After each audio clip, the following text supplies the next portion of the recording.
My husband deceived me, took every coin I owned, and sold me to a brothel where I died in shame. As I lay dying, he smiled coldly and confessed the truth. That day when you were attacked by bandits on your way to the temple and I saved you, did you know those bandits were my sworn brothers?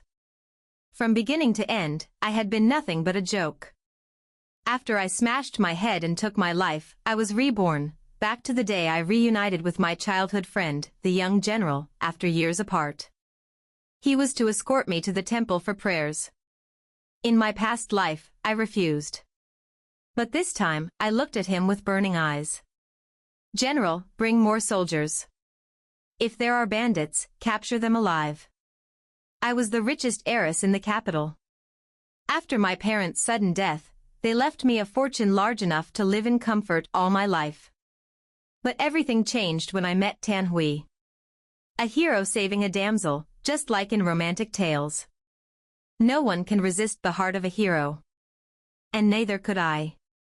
When I was attacked by bandits and saved by Tan Hui, I fell for him quickly. He was brave, gentle, witty, and handsome. I easily drowned in the dream he built around me. After marriage, Tan Hui revealed his true nature. He frequented brothels and gambling dens, squandering my wealth. After many quarrels, he began to beat me, even confining me inside the courtyard. Before I realized it, all the servants had fallen under his control. He began drugging me, keeping me drowsy, unaware of time or place. Sometimes, through the haze, I heard his laughter with courtesans in the yard. One day, he stopped giving me the drug. When I finally woke, he sold me to a brothel. I clutched his robe, begging through tears. I don't want the money anymore. Take everything. Just don't leave me here. He flicked my hand away and looked down at me. A beauty like you shouldn't be wasted. Isn't this a better use of you? You weren't like this before. At that, he burst out laughing, so hard he could barely stand. Wiping tears of mockery from his eyes, he sneered. You really are a fool. That day on the road to the temple, those bandits you met were my sworn brothers. We staged the whole thing to trick you. I stared at him, memories flooding back. Yes, I had been a fool. Fooled by vile men, blind to it all. His cruel laughter echoed as the brothel keepers dragged me away. With the last of my strength, I broke free, dashed toward a pillar, and ended it all, taking my hatred with me. As blood blurred my vision, I saw Tan Hui stride toward me, sighing in regret. As if my death were a waste of good merchandise. Shopkeeper, this is your fault for not watching properly. I won't refund the money. Oh, lady. Why are you asleep here? You'll catch a cold lying like this. Someone shook me awake. I forced my eyes open, and saw a face I thought I'd only meet again in dreams. My loyal maid, Su Lan. When Tan Hui imprisoned and drugged me, everyone in the manor had already been bribed. Only Su Lan dared to flee, seeking help for me. But Tan Hui captured her and beat her to death right before my eyes. Back then, my whole body was paralyzed. I could only watch helplessly as Su Lan died in front of me. Su Lan. I reached out, brushing her cheek. Have we met again, in the underworld? Su Lan froze. Lady, what are you saying? She hurriedly helped me up and wrapped a cloak around my shoulders. The carriage is ready. Today is the day to visit Lingyan Temple for blessings, lady. We mustn't be late. Lingyan Temple. I frowned. Only then did I look carefully around me. This was indeed the Gu residence, yet not exactly as I remembered. It looked like the mansion before I got married. Seeing Su Lan's rosy face and lively eyes, a wild thought struck me. Could it be? I've been reborn. Sitting in the carriage, my heart still trembled with disbelief. Heaven truly hadn't forsaken me, it had given me another chance. Right now, I had not yet met Tan Hui. I still had time to change everything. The carriage rocked as it rolled out of the city gates, then stopped abruptly. Su Lan lifted the curtain. Lady, young General Zhong Chenan is here. I froze for a moment, then stepped down. Zhong Chenin and I had grown up together as childhood companions, though his proud temperament never suited my taste. He thought me arrogant, narrow-minded, and the distance between us only grew with age. In my past life, at this very gate, he had offered to escort me to Lingyan Temple, but I had refused him coldly. This time, only he could help me avoid my doomed fate. Zhong Chenin rode forward slowly, dressed in a warrior's uniform. His sword-like brows and clear eyes gleamed beneath the sun, handsome, commanding, heroic. Seeing me, he raised an eyebrow and urged his horse closer. "Gu Qingcheng, are you going to Lingyan Temple?" He glanced at my guards and frowned. "Don't say I didn't warn you. Bandits have been roaming near Lingyan lately. With just these few men." I smiled gently and bowed. "Then I must trouble the young general to accompany me a while." His faint smirk froze midair, he stared at me in surprise. "Gu Qingcheng, did you take the wrong medicine?" I wasn't angry. My tone remained soft. "I was careless and brought too few guards. I'd be grateful if you could assist." Zhong Chenin coughed awkwardly. "At least you know your limits." As he turned to gather his men, I called out again. "Zhong Chenin." He turned back. "If possible, bring more soldiers. Should we encounter bandits, capture them alive?" Zhong Chenin was cautious by nature. Following my instructions, he ordered his men to trail behind us at a discreet distance, far enough not to alert the bandits, close enough to intervene in time. Though puzzled, he obeyed. Years ago, the Zhong family had suffered misfortune, and my father had generously lent silver to save them. The Gu family's favor was great, even if Zhong Chenin disliked me, he couldn't refuse. Our convoy entered the mountain road. The further we went, the fewer travelers we saw. Familiar scenery flashed by, and my heartbeat quickened. Half an hour later, a boulder rolled down from the slope ahead, startling the horses into panicked neighs. A dozen bandits charged out from the forest, blades glinting, surrounding us. Exactly like before. Exactly as it had been in my past life. The guards fought fiercely but were quickly overpowered. One leering bandit strode toward the carriage, hand reaching for the curtain. Su Lan screamed and threw herself around me. "Lady! Stop!" A powerful voice rang out. The bandit froze. My whole body went rigid. "Tan Hui. Under broad daylight, you dare commit such atrocities?" He shouted. "Who are you? Don't meddle where you don't belong." One bandit barked back. Outside, the clash of blades filled the air. Su Lan peeked through the curtain and gasped with relief. "Lady, an honorable hero has come to save us." I only sneered coldly, my gaze sharp as ice as it fell on the figure fighting beyond. Sensing my eyes, Tan Hui turned and smiled with gentle grace. "Please don't worry, my lady. I will protect you." His acting was impeccable. No wonder I hadn't suspected a thing in my past life. I pulled out the whistle that Zhong Chenin had given me and blew a long, sharp note toward the rear. In mere moments, Zhong Chenin and his soldiers stormed in, joining the fight with swift precision. Tan Hui froze, stumbling back in shock as the armed men charged forward, their murderous aura overwhelming. The bandits, caught off guard, had no chance to react.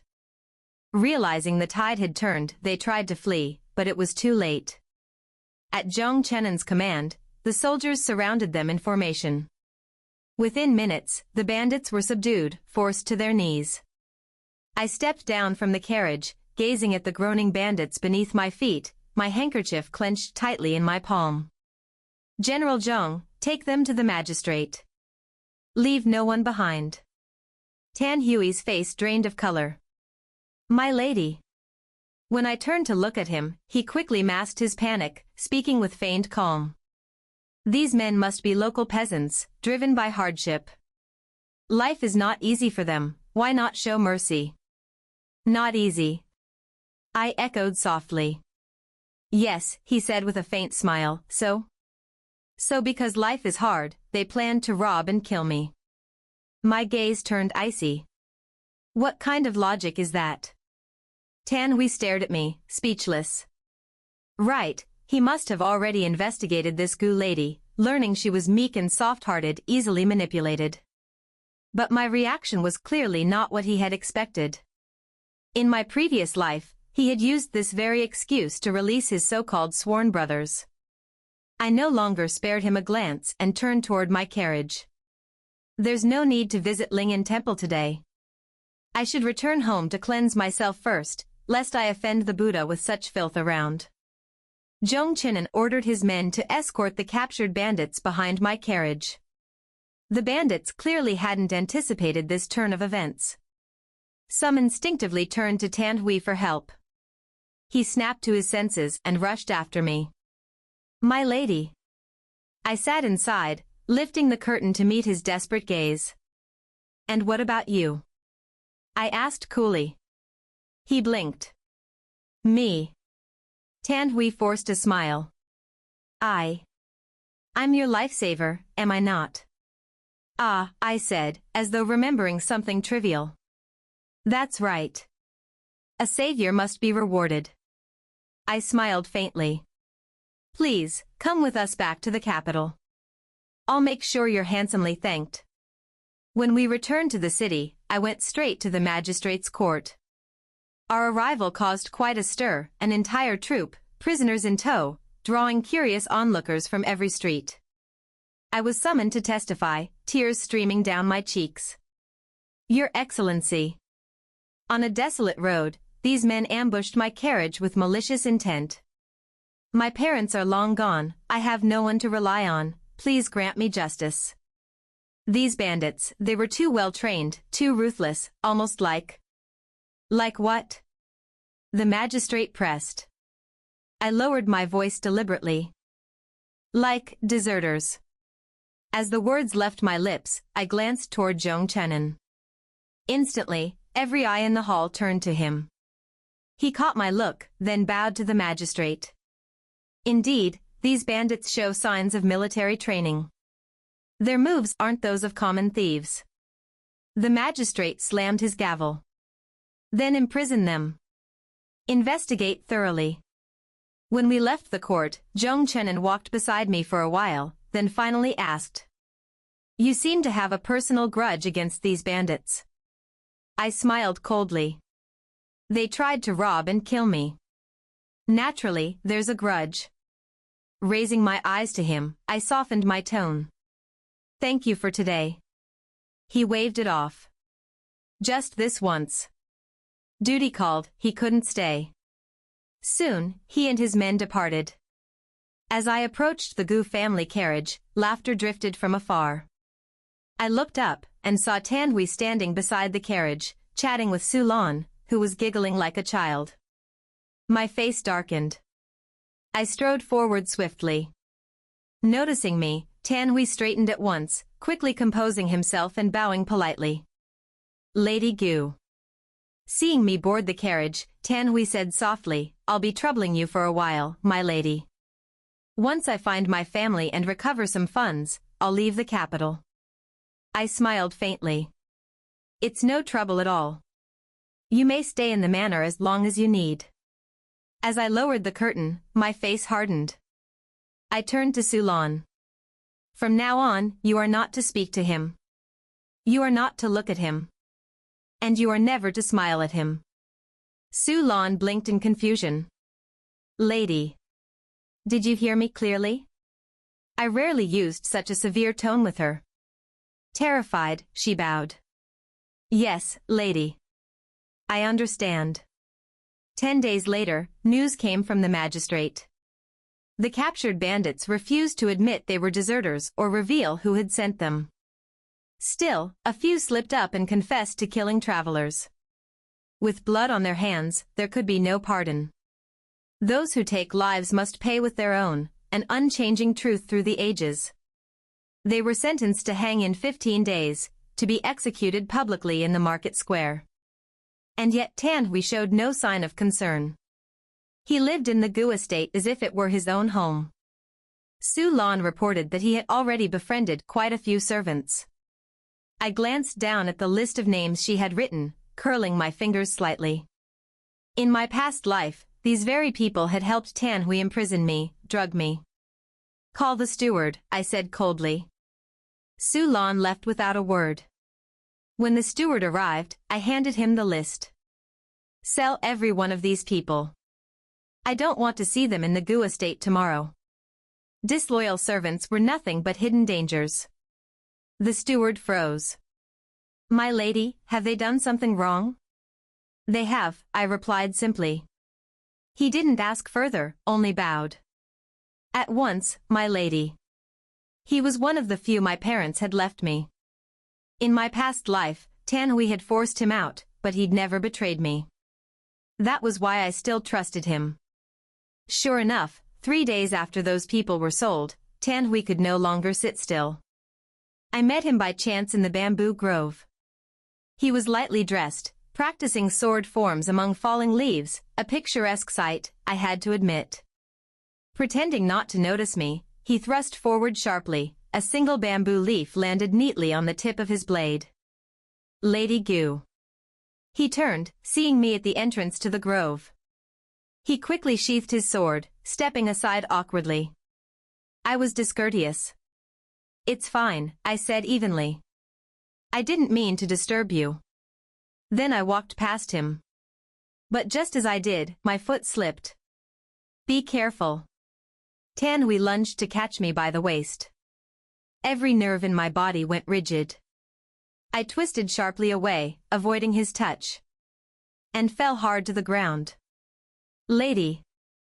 Su Lan cried, rushing over. She shoved Tan Hui aside and helped me up. Are you hurt? I'm fine, I said through gritted teeth, adjusting my disheveled robe. Let's go. We moved too fast for Tan Hui to react. He stood frozen, watching us disappear from the grove, a glint of malice flickering in his eyes.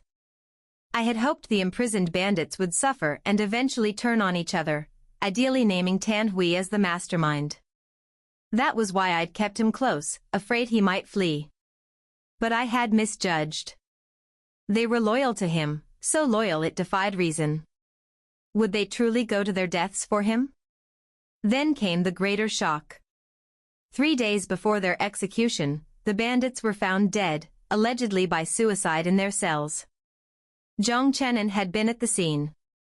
Suspicious, he bribed the coroner for details. When he visited me, I asked anxiously, what did he say? Zhang Chenin's expression darkened. They claimed the men smashed their heads to die. But the coroner found tiny punctures, silver needle wounds, on the tops of their skulls. The magistrate refused to investigate further, since they were already condemned. He paused. The warden said one of the bandits had almost started to talk the night before. So this was silencing them. I murmured. Zhong Chenin studied me closely. Gu Qingcheng, tell me honestly. Who exactly were those men? I froze for a moment. Bandits, I said weakly. Just ordinary bandits. But the weight in his gaze told me he saw through the lie. Ordinary bandits wouldn't be worth silencing with silver needles. And through it all, Tan Hui had not left my manor even once. If those bandits didn't have another enemy, then the only explanation was that someone stood behind Tan Hui. And if that was true, his approach to me was never as simple as I once believed. A chill crept down my spine. I suddenly reached out and grabbed Zhong Chenin's hand. He froze, startled. You. I met his gaze solemnly. Come inside. We need to talk. He followed me into my chamber, clearly uneasy about stepping into a lady's private quarters. Scratching the back of his neck, he muttered, shouldn't we, perhaps talk somewhere else? I shook my head. Zhong Chenin, what I'm about to say, you may find it hard to believe. But can you try? He said nothing, only looked at me intently. Word by word, I asked, do you believe in rebirth? Zhong Chenin frowned, then scoffed. He thought I had gone mad. I told him everything, my past life, Tan Hui's betrayal, my death, my return, but he didn't believe a word. Finally, he sighed impatiently. Gu Qingcheng, I have duties to attend to. I don't have time for your stories. On the 5th day of the 5th month, in Yenzhou, there will be a flood. Tens of thousands will die. I raised my voice. 3 days from now, you'll believe me. 3 days later, news of the Yenzhou flood reached the capital, exactly as I remembered. It was the one event I could recall precisely enough to prove the truth. Even with a new life, I realized how little I truly knew about Tan Hui. He deceived me, destroyed me. But why? Why me? Why were the bandits so loyal to him? And who else was pulling the strings behind him? I had no answers. I needed an ally. Watching Zhong Qinnen's departing figure fade beyond the courtyard, I turned and went back to my room. At dusk, Su Lan entered. Lady, he's asleep. Did he drink the medicine? Yes, lady. I told him it was a tonic for peace of mind. He drank every drop. I nodded, my eyes falling to the empty bowl in her hands. A trace of dark residue clung to the bottom, carrying a scent I would never forget. In my past life, this very drug had turned me into a useless shell. This time, let's see how Tan Hui enjoys it himself. 3 days later, the Yenzhou flood struck, countless lives lost. The capital buzzed with panic. Before the court even adjourned, Zhong Qinnen rushed straight from the palace to my manor. Gu Qingcheng, he demanded, how did you know? I met his eyes. Zhong Qinnen, do you believe me now? He stared at me for a long time, the weight of realization flickering in his eyes. At last, he said quietly, I believe. Now that he believed, I could finally speak plainly. I told him everything, Tan Hui's hidden motives, my situation, and my need for help. He listened without interruption, then said, if you want my help, Gu Qingcheng, give me a reason. A benefit or a threat, why should I? I fell silent. He wasn't wrong. My plea offered him nothing. Whether he helped or not changed little for him. If he stayed uninvolved, he would remain a rising general with a bright future. If he intervened, he might be dragged into chaos. And I had nothing left to offer. I clenched my handkerchief tightly. I have no one else to turn to. Zhong Qinnen, for the sake of the years we've known each other, I beg you, help me. The words were shameless, almost pitiful.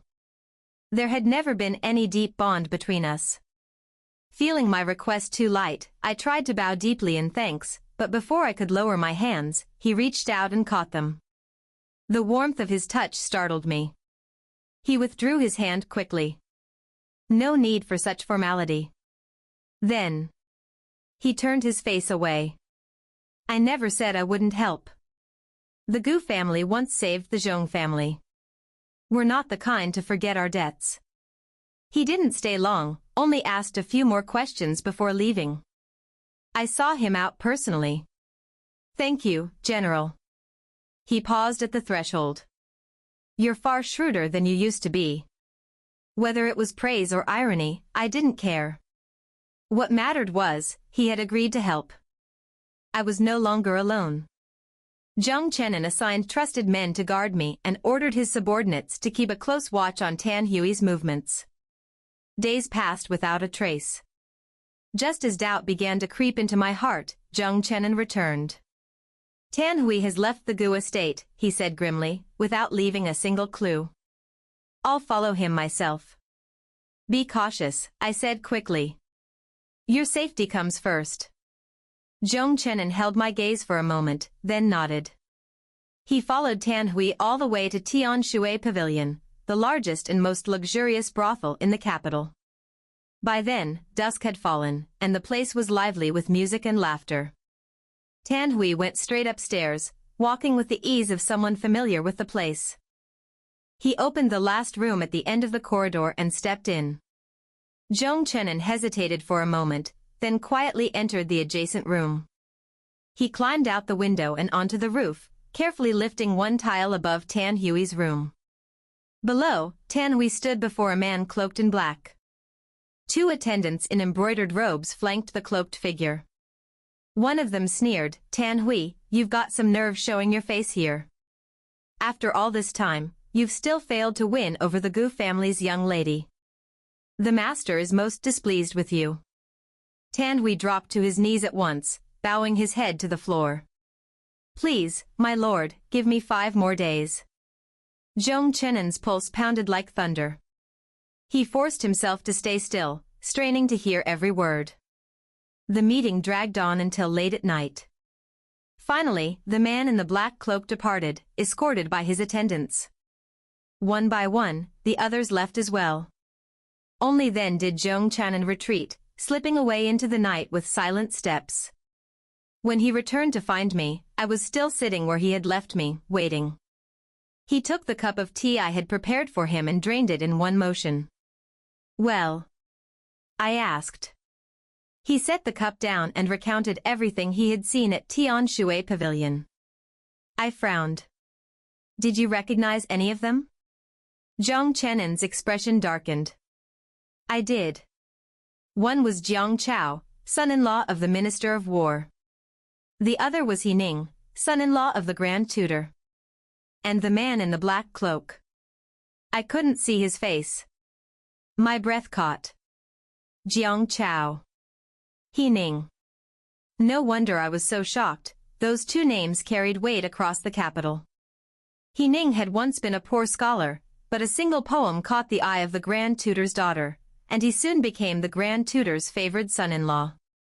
Jiang Chao, on the other hand, had started as an ordinary patrol guard.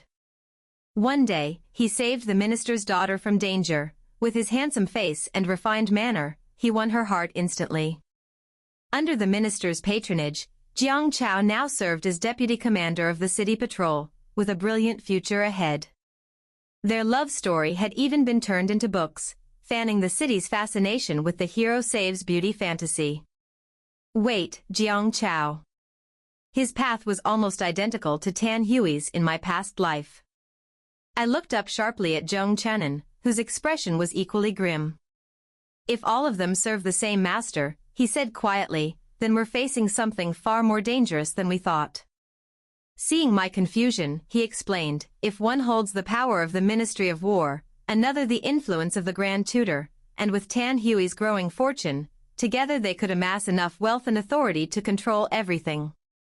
With those 3 pillars combined, nothing would be beyond reach." My blood ran cold. With that kind of power, they could even rebel. Zhong Chenan immediately clamped a hand over my mouth. "Watch your words." His palm was warm. The closeness made me uncomfortable, and I blinked, motioning for him to release me. He seemed startled, as if burned, and quickly drew back his hand before gulping down the remaining tea. In the days ahead, Tan Hui might make his move. Be on your guard. I'll investigate the man in the cloak. With that, he left in haste, his retreating footsteps oddly quick, almost flustered. And just as he warned, he was right. The very next day, Tan Hui struck. I was in the study, going over ledgers. The Gu family's estates were many, the calculations were exhausting. When my head began to ache, I reached for the teacup beside me and took a sip. The instant the liquid touched my tongue, something felt wrong. I spat it out at once. But some had already gone down my throat. "Su Lan." I called sharply. No answer. "Su Lan." Still nothing. My heart sank. I rushed to the door, pushed it open. And found her slumped against it, as if asleep. "Su Lan." I gasped, kneeling down. But before I could touch her, a hand clamped over my mouth and nose from behind. A heavy, sweet scent filled my lungs. I struggled for only a moment before everything went black. In the haze between waking and dream, I could feel myself being carried. Moving somewhere far, far away. Mustering the last of my strength, I dug my nails deep into my palm. Pain seared through me, and slowly, painfully, I forced my eyes open. "Lady Gu, you're awake." Tan Hui's voice whispered in my ear, and a chill crawled over my whole body. I lifted my head and saw nothing familiar, only a wild, empty place under a dying sky. Tan Hui stepped closer, smiling with practiced false warmth. There've been flower thieves in the capital lately. I found you unconscious in the courtyard and feared it was unsafe at home, so I brought you out here first. A liar. His story was full of holes, entirely implausible. I had almost no strength left, sitting up was an effort. Tan Hui sank down beside me and caressed my face. Your cheeks are so flushed, Lady Gu. Don't you feel unwell? As he spoke he reached to remove my robe. I'm more than willing to serve you. Tan Hui, I said, forcing calm, can we speak like civilized people? Why not enjoy yourself first and then we'll talk? He purred. Today he meant to push me into a corner with no escape. I bit the palm of my hand and clung to my wits. I knew exactly what he wanted. I lifted my eyes to him. Isn't it your aim to seize the Gu family fortune? Do you even know why my family prospered in the first place? He faltered. You mean, a treasure? There were rumors that the Gu family rose to wealth because an ancestor discovered a secret hoard. One trinket from it could buy the entire estate. Tan Hui had surely heard the tale. Spare me, I gasped. I'll tell you where the treasure is. He eyed me suspiciously, leaning in. I mouthed words but made no sound. He tilted his head, exposing his throat. In that instant I forced my remaining strength to wrench the hairpin from my hair and drove it into his neck. A spray of hot blood splashed my face. Tan Hui clutched his throat and collapsed, mouth open and unable to form a cry. I steadied my breath, rummaged in the scented pouch at my waist, and swallowed a pill, a heart tonic. It would at least restore some strength. I didn't look at Tan Hui again. Staggering to my feet, I fled. The place was desolate and dusk was falling. Zhong Chenin found me in a mountain cleft. Gu Qingcheng. Don't sleep. He urged, hauling me upright and patting my face. Gu Qingcheng. I opened my eyes groggily. Ah, it's you. I looped an arm around his neck and buried my face against him. I was freezing. Earlier I had plunged into water to quell the fever, and now my whole body was numb. Take her back, Zhong Chenin said in a rough, restrained voice. Don't thrash about. He gripped my hand to steady me. I shook my head. Not yet, the body. Tan Hui's body hasn't been dealt with. Zhong Chenin stared at me in stunned disbelief. You killed him. Yes. I killed him. Heat bloomed in my chest, a furious, scorching heat that left my throat raw. My words tumbled out in delirium. He wanted to soil me, so I killed him. He deserved to die. Deserved it. As he guided me down the mountain, Zhong Chenin soothed me, you did what you had to. He deserved it. Either the path was too long or his pace too slow, my impatience flared. I turned and bit his ear, muttering a petulant complaint, you walk too slowly. It's irritating. He stiffened and ground his teeth. Gu Qingcheng, let go. I didn't. My hands began to wander, seeking warmth. Zhong Chenin's steady heat comforted me, and for a brief, foolish moment a childish thought crossed my mind. Zhong Chenin, help me. He nearly stumbled. Don't speak nonsense. Shut your mouth. His tone was irritable, edged with restraint. He quickened his pace. I felt a flush of grievance and blurted, weren't you fond of me before? You even wrote me a letter. That was long ago, when we were only 13 or 14, he said, startled that I remembered. You knew. I knew. I watched his ears darken. He looked awkward, flustered. Unable to help myself, I nipped his ear again, lightly. My hand didn't stop tracing the line of his throat, my fingers brushing against his pulse, circling around his Adam's apple. I feel uncomfortable, I whispered, my voice trembling. Help me, please. I promise, I won't cling to you after this, and I won't ask you to take responsibility. I swear it. As we passed a mountain cave, Zhong Chenin suddenly turned his horse and pulled inside. He set me down, pressing me gently but firmly against the cold rock wall. His breath came fast. "Gu Qingcheng," he said hoarsely, "you're not in your right mind right now." "I know exactly what I'm doing," I murmured, tugging at his collar, tilting my face up to capture his lips. He tried, at first, to protect me, to push me away. But in the end, he surrendered. I heard him whisper against my mouth, "Gu Qingcheng, you'd better not regret this." Then his arms closed around my waist, the strength of his body pressing close, his muscles taut beneath my hands. And in that instant, the distance between us ceased to exist. So close, it was impossible to tell where he ended and I began. Later, Zhong Chenin uncovered the identity of the man in the black cloak. It was Li Mingtan, the fourth prince. The only man in court who could rival the crown prince himself.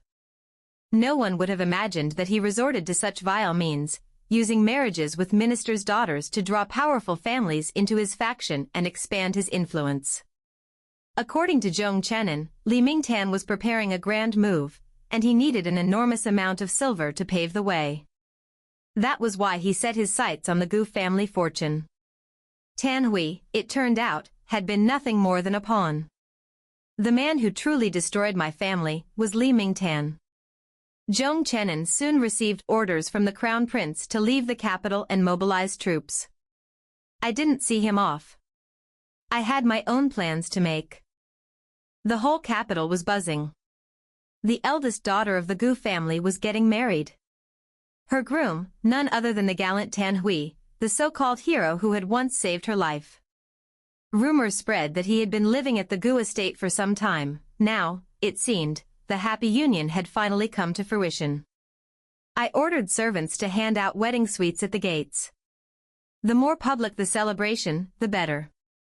When I returned to my courtyard, Su Lan hurried up to me and whispered, "Lady, he's awake." I nodded calmly and walked through the quiet pathways until I reached the secluded room. Tan Hui was chained to the wall, his once handsome face now gaunt and pale. He was still alive, barely. My knife wound hadn't been fatal. Zhong Chenin had helped me bring him back and lock him up here. Just as he had done to me in my past life. I pushed the door open. Dust drifted in the air. I lifted a handkerchief to wave it away. Tan Hui squinted at me. The moment he recognized me, he thrashed violently against his chains. "You wretched woman! Let me out!" I met his rage with calm indifference. "What's the rush? In a few days, it will be our wedding day. Isn't that what you always wanted?" His eyes widened in disbelief. "You'd better tell me everything you know," I said coolly. "If not, I'll make sure you live long enough to feel every ounce of suffering medicine can provide." Tan Hui's face twisted in despair. "This isn't right," he muttered, trembling. "It wasn't supposed to be like this. They said you were gentle, soft-hearted, so easy to deceive. How did it turn out like this?" His words struck something deep within me. I looked at him and spoke quietly. "Because you were just a pawn, Tan Hui. They never meant for you to live. They fed you false information, used you to approach me, and planned to discard you when it was done. Yet even now, you refuse to speak." To avoid drawing suspicion, the wedding went ahead exactly as planned. I hired a skilled disguise master from the martial world, someone who could wear a lifelike human skin mask and impersonate Tan Hui during the ceremony. On the appointed day, the Gu estate overflowed with guests. Merchants, nobles, and courtiers alike gathered to celebrate. Fireworks burst in the sky, festive drums and firecrackers thundered all day. I stood beside the impostor, performing the ceremonial bows of the wedding rite. Afterward, we were led into the bridal chamber. When silence finally fell, I lifted the red veil from my head. The impostor respectfully handed me a folded note. "Lady Gu," he whispered, "someone in the crowd pressed this into my hand just now. He accepted his payment and quietly departed. I unfolded the note. It bore a time and location, an order for Tan Hui to appear. It could only have come from Li Mingtan's faction. They had begun to suspect his disappearance. I threw the note into the brazier and watched the flames devour it, the paper curling, turning black until nothing remained. While I was still lost in thought, Su Lan knocked hurriedly and stepped in. "Lady. Tan Hui, he's confessed." That night, my wedding night, I donned my bridal robes and went to the cell. The groom who should have stood proud before the altar now knelt in rags and blood, trembling as he scrawled everything he knew about the fourth prince. Locations, codes, weapon caches, it's all here. Tan Hui lifted his head, eyes red with fear. "You said you'd spare me." I took the paper from his shaking hands, scanning each word carefully. "I did say that," I murmured. Then I looked at him, my gaze like ice. "But you don't really know me, Tan Hui. I'm not someone who keeps her word." His eyes widened. "You." Before he could finish, I drew a dagger from my sleeve and plunged it straight into his heart. "Now go to hell." This time, he truly died. I ordered his body buried beneath the plum tree in the courtyard. Let him serve as fertilizer, his final use to this world. 3 days later, the fourth prince was expecting to meet Tan Hui. But Tan Hui could never come again. I sought out a master of disguise from the martial world, but after hearing my request, he merely laughed and pushed the gold back across the table. "Lady Gu, I value my life more than silver." In the end, there was no choice. I would go myself.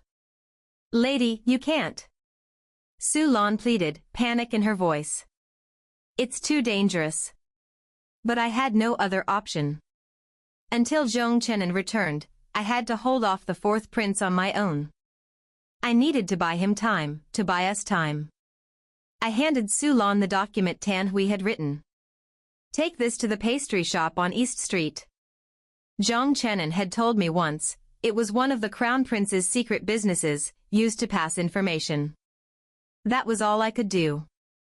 3 days later, I disguised myself as Tan Hui and went to the meeting place. Wearing a dark cloak with the hood drawn low, I arrived at the abandoned house named in the letter. The guard at the gate stiffened when he saw me. Before he could question me, I recited the secret code. The two guards exchanged wary glances. "Well, are you going to make way or not?" I said coldly. After a tense pause, they stepped aside and let me through. My hands trembled under the cloak.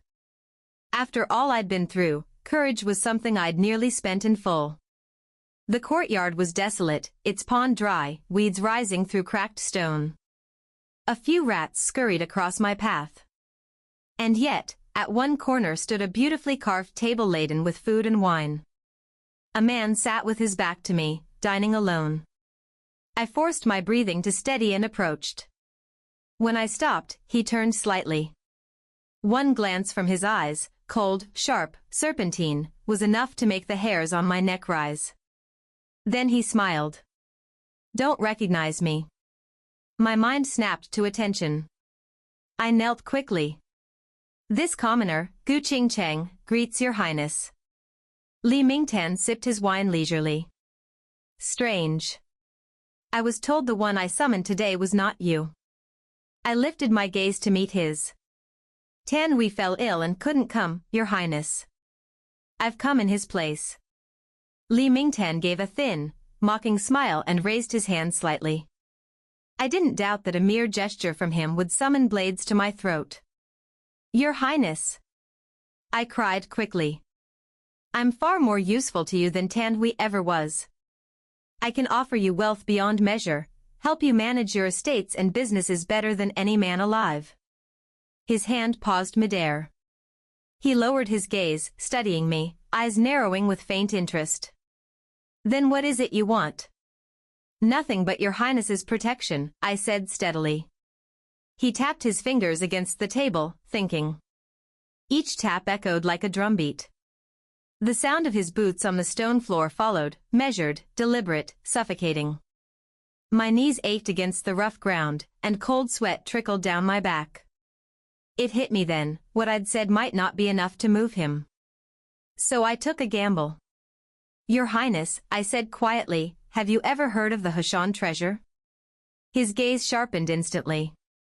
"It's said that generations ago, my ancestors discovered a hidden fortune in Mount Heshan. That's how the Gu family rose to become the wealthiest house in the capital. I had once used that same rumor to trick Tan Hui. And now, I would use it again. After all, no man alive was immune to the lure of treasure." Sure enough, Li Mingtan's expression changed. "So the Gu family truly found that treasure?" "Yes," I lied without blinking. "My ancestors hid the map in a secret place.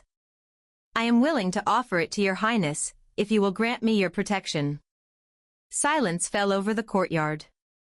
After what felt like forever, Li Mingtan laughed softly. "Very well." He reached out, taking my hand and helping me to my feet. "Clever and quick-witted, you'll be of use." He questioned me for a while longer, and I answered each inquiry carefully, not daring a single mistake. Finally, he said, "Go home for now, Lady Gu. If I need you, I'll send someone." I bowed and turned to leave. But before I reached the gate, his voice stopped me cold. "You said Tan Hui was ill. What kind of illness? Is it serious?" I smiled faintly. "Just a mild cold, Your Highness. A little fever." Li Mingtan nodded slowly. "Then you must not know, I gave them all a poison called Heaven's Secret. Every month, on the 15th day, they must take the antidote, or they die instantly." He swirled his wine cup, eyes glinting. Today was the day he was meant to take it. A shiver ran down my spine, my smile frozen in place. Li Mingtan still wore that mocking grin. "So, if he isn't dead, he will come," he drawled. A mere cold wouldn't stop him. His laugh turned sharp, cutting through the air like a blade. As though ridiculing my pathetic act. Then his tone changed, his voice suddenly soft and lethal. "Lady Gu, did you kill him?" My throat closed up. I couldn't speak. Because I could feel it, the killing intent rolling off him like a wave. Li Mingtan rose, his black cloak whispering behind him as his guards led him toward a secret passage in the courtyard. He had realized something was wrong. Before leaving, he gave a casual order to the gatekeeper. "See Lady Gu off properly." The courtyard fell eerily silent. The shadows that had lurked around us vanished, following Li Mingtan into the passage. But that didn't mean I was safe. The real danger had only just begun. The gatekeeper stepped forward, knife gleaming in his hand. I backed into the corner, tripping over a stone and falling hard to the ground. There was nowhere left to run. The man raised his blade high. I threw up my arms to shield my head and screamed, "Zhong Chenin." The next instant, the night air split with a hiss. An arrow tore through the darkness and struck the man squarely in the back. He dropped the blade, collapsing beside me with a heavy thud. Heart pounding, I looked up. And there he was at the gate, Zhong Chenin, astride his white horse, bow still in hand. Seeing me alive, he leapt down and ran to my side. "Gu Qingcheng," he said, breathless, "I came to take you home." I stared at him in shock. So it was true, no matter the life, my heart would always recognize a hero. He crouched and lifted me onto his back, carrying me away from that cursed place. Halfway down the road, I remembered and pointed toward the passage. "There's a tunnel there. If we hurry, we can still catch him." Zhong Chenin's jaw tightened. "My men are already in pursuit. Gu Qingcheng, can you for once think of your own safety?" So someone was already chasing him. Good. Then maybe, just maybe, I was safe now. I rested my head on Zhong Chenin's shoulder, my consciousness fading into the warmth of his back. For the first time in a long while, I let myself drift into sleep without fear. When I woke again, 3 days had passed. In that short time, the entire capital had changed. Sulan, glowing with excitement, recounted everything that had happened while I slept. The Crown Prince gathered proof of the fourth prince's rebellion. When His Majesty found out, he was furious. He's had Li Mingtan imprisoned. Everyone in his faction has been detained. The Minister of War's wife and the Grand Tutor's daughter divorced their husbands and turned themselves in for questioning at the Ministry of Justice. She paused, eyes bright. Oh, and one more thing. One more. I blinked.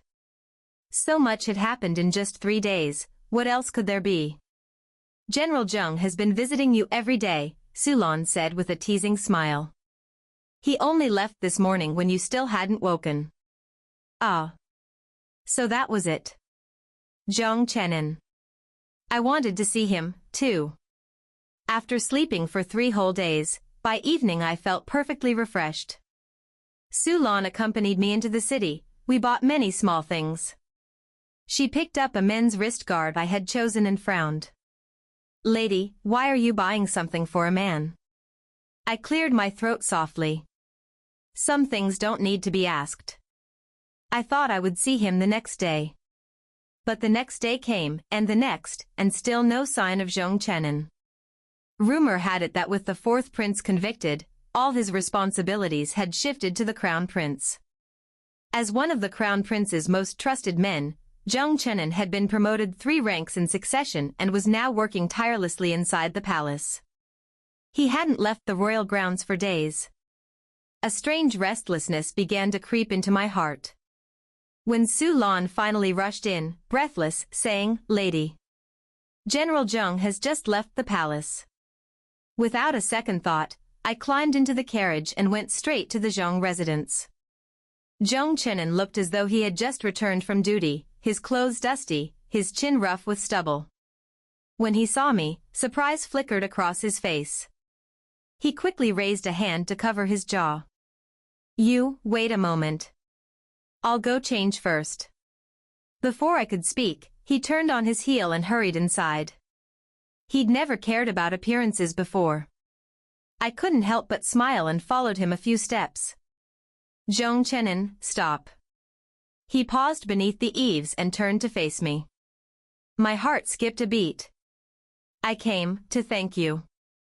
He looked as if he wanted to escape again. The bond between the Zheng and Gu families is reason enough. Helping you was my duty. You don't need to thank me. I froze. The bond between our families. So, all this time, I asked quietly, you helped me only because of that bond. He rubbed the back of his neck awkwardly. I took a breath and looked him in the eye. Then tell me, do you still like me? Or should I ask it differently? Do you think the bond between our families could grow into something more? It was a bold question, too direct for a proper lady to ask.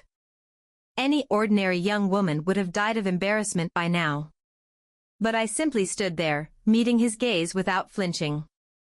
For a long moment, he was silent, then he laughed. Gu Qingcheng, how can you be like this? After half a month of endless work, Zhang Chenin finally found a free day. He invited me to Lingyan Temple to see the peach blossoms. The trip we had once postponed for so long was finally happening. Su Lan helped me dress and fix my hair, smiling as she worked. Lady, you look beautiful today. When we stepped outside, Zhang Chenin was already waiting by the gate, tall, straight-backed, sunlight glinting on his armor. At the sound of our footsteps, he turned. His eyes met mine, filled with laughter. Su Lan leaned close and whispered, Look, lady, I told you. The general's staring at you like he's forgotten how to breathe. Her teasing made my face flush, or perhaps it was the warmth in his gaze that set my heart aflame. Zhang Chenin reached out and took my hand, helping me into the carriage. The road to Lingyan Temple hadn't changed, but everything inside me had. No more bandits. No more Tan Hui. No more shadows waiting to pull me into the abyss. I lifted the curtain and looked at Zhang Chenin riding beside the carriage.